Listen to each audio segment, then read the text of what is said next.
3D V캐시가 적용되며 압도적인 성능으로 게이밍 유저들을 열광케 했던 5800X3D의 후속작 7800X3D가 출시되며 예전과 달리 수많은 PC 유저들이 인텔이 아닌 AMD를 선택하고 있습니다만, 사실 인텔이 이런 3D 패키징 기술이 없는 건 아닙니다. 지난 2018년 가장 먼저 포베로스라는 기술을 발표했었고, 2020년 이 기술을 모바일 노트북용 프로세서인 레이크필드에 선 적용했던 사례가 있는데요. 인텔이 당시의 경험을 살려 포베로스 패키징을 적용한 CPU를 출시한다는 루머가 들려와 큰 기대를 했었던 기억이 납니다만, 결국 이는 실체화되지 않았고요. 밀리고 밀려 내년 출시 예정인 메테오 레이크에 포베로스 2세대 기술이 적용되어 3D 패키징을 적용한 최초의 인텔 CPU로 만나게 될 것 같네요. 인텔은 12세대 그리고 현재 유통 중인 13세대까지 프로세서를 P와 2코어로 구성한 하이브리드형 CPU로 만족스러운 성능 향상을 보여주고 있는데요. 메테오 레이크 출시 이전 인텔의 최신 코어 14세대 CPU 랩터 레이크 리프레시가 정식으로 출시되어 영상을 만들게 되었습니다. 출시 전 엔지니어링 샘플로 제공받은 제품이 i5 14600KF, i7 14700KF, i9 14900KF로 모두 내장 그래픽 코어가 없는 F 모델인 관계로 영상 편집 성능이 어떤지는 나중에 다른 영상으로 찾아뵙도록 하고요. 오늘은 인텔 14세대의 게이밍 성능을 테스트해보려 합니다. 비교군으로 경쟁사인 AMD의 라이젠 7950X3D와 전 세대인 인텔 i7 13700KF까지 함께 비교해보고 인텔 14세대가 과연 얼마나 성능 향상을 이루어냈는지 함께 알아보도록 하겠습니다.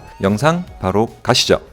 인텔 14세대의 코드네임은 랩터 레이크 리프레시로 13세대 때와 같이 오버클럭을 지원하는 K버전만 먼저 출시되었습니다. 먼저 테스트를 진행하기 전에 각 CPU들의 재원을 살펴보면 엘더 레이크와 랩터 레이크에 이어 랩터 레이크 리프레시까지 3번의 세대 교체가 있었지만 제조 공정은 여전히 10나노미터에 머물고 있는 모습을 볼 수 있는데요. Z탕을 넘어 3탕이라니 이건 좀 너무한 거 아닌가 싶기도 합니다. 크게 달라진 점이라면 전체적으로 최대 클럭이 조금씩 올랐고 14700KF는 2코어의 개수가 더 늘어난 것이 전부인데요. 13세대는 2코어라도 많이 넣어줬었는데 이번 14세대는 변경점이 너무 적은 게 아닌가 싶지만 성능이 어떤지는 실제 테스트를 해보지 않으면 모르는 일이니 랩터 레이크 리프레시의 성능을 한번 직접 테스트해보도록 하겠습니다.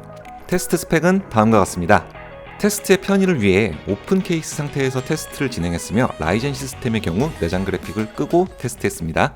먼저 3D 마크 테스트입니다. 파이어 스트라이크 테스트 결과 14700KF와 7950X3D의 토탈 스코어는 큰 차이가 없었으며 14600KF와 14700KF는 9에서 10% 정도의 차이를, 14700KF와 14900KF는 8% 정도의 차이를 보여주었습니다. 전 세대인 13700KF와 새로 나온 14700KF의 성능 차이는 약 4% 정도로 다소 실망스러운 결과가 나왔는데요. 아무래도 이 코어가 많은 것이 게임 플레이에 유리하지만은 않다 보니 이런 결과가 나온 것 같습니다.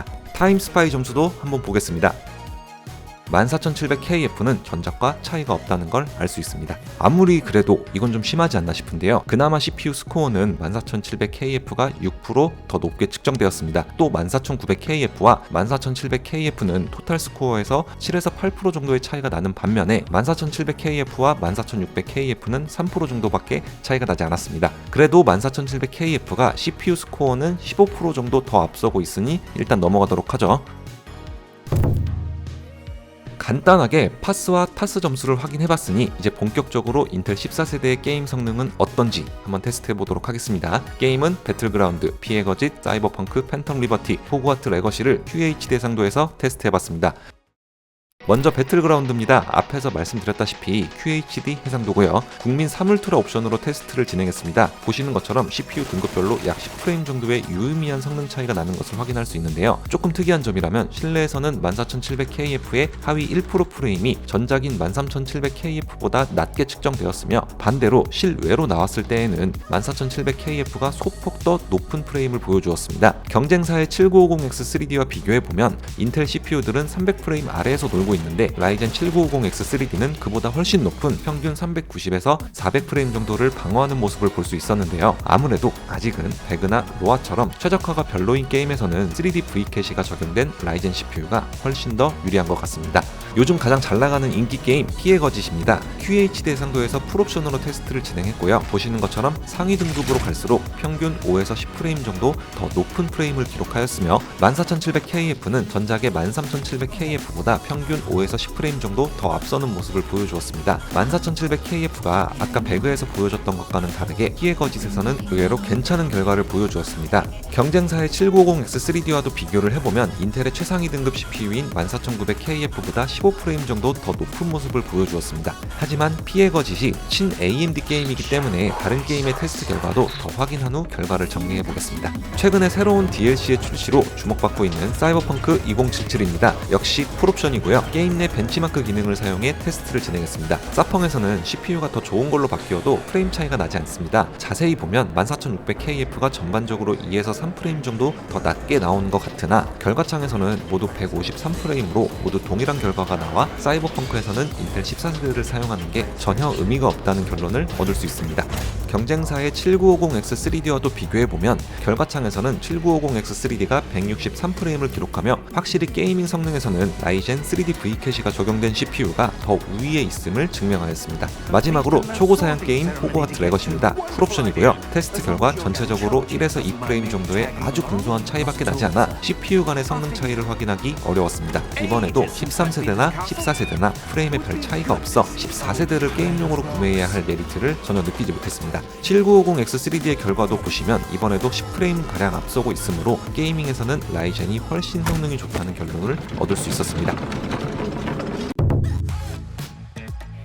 아마 이번 14세대의 발열이 더 심해졌다는 소문을 듣고 걱정하는 분들 많을 텐데요. 이 CPU들의 멀티 성능은 어떤지, 발열은 어떤지 한번 확인해 보도록 하겠습니다. 테스트에 사용된 CPU 쿨러는 앞에서 말씀드렸던 것처럼 크라켄 360을 사용하였으며 서멀은 알파쿨 에이펙스를 사용했습니다. 또 테스트의 편의를 위해 오픈 케이스 상태로 테스트를 진행하였으며 아이들시와 시네벤치 R23을 10분 돌렸을 때의 CPU 온도를 비교해 보고 과연 점수는 몇 점이 나올지 확인해 보도록 하겠습니다. 아이들 상태일 때 온도 먼저 보시죠.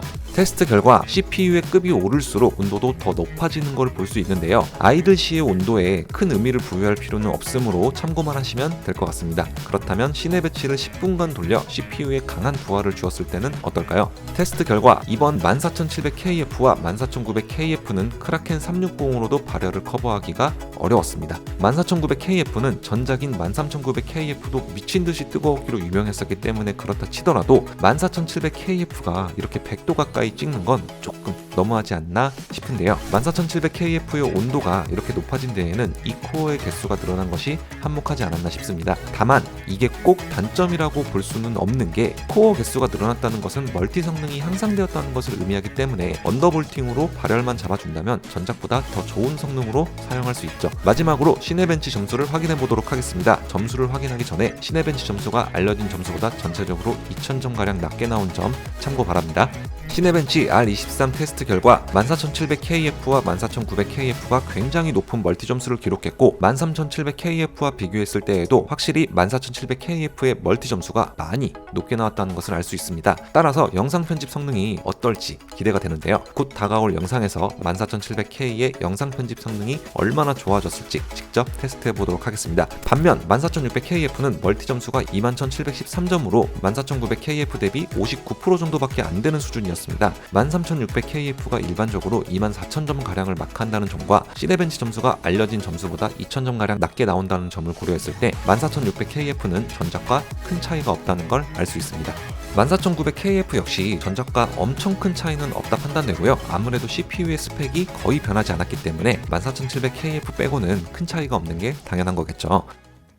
자, 결론 정리해 보겠습니다. 이번 인텔 14세대에 대한 제 생각을 말씀드리자면 게이밍 유저들에겐 여러모로 아쉬운 성능으로 출시가 될 것 같습니다. 어찌 보면 이건 너무 당연한 이야기 같은 게 같은 공정을 3번이나 우려먹은 게 이번 14세대거든요. 이미 13세대에서 성능 올릴 거 다 올려버렸으니 14세대가 또 재탕으로 출시가 된 이상 성능 향상이 미미한 것은 어찌 보면 예상된 수순이었습니다. 하지만 12세대 CPU를 사용 중인 분들에게는 반가운 소식인 게 원래 인텔의 계획대로 메테오 레이크가 출시되었다면 소켓이 변경되었을 테니 14세대 CPU의 Z690 메인보드를 쓸 수 없었을 겁니다. 결국 이번 14세대가 리프레시로 출시가 되면서 메인보드의 수명이 더 늘어난 셈이죠. 12세대를 쓰고 있는 저한테는 이번 14세대가 너무 반갑지만 대부분은 이번 랩터레이크 리프레시가 그리 달갑지 않을 듯 합니다. 이번 14세대가 리프레시로 출시된 만큼 다음 인텔 15세대는 엄청나게 뛰어난 성능으로 출시되기 바라며 오늘 영상 마무리하겠습니다. 컴퓨터 구매 문의는 고정 댓글에 있는 카카오톡 링크로 연락 주시면 친절히 상담해 드리겠습니다. 저는 저는 다음 영상에서 또 유익한 정보를 가지고 돌아오겠습니다.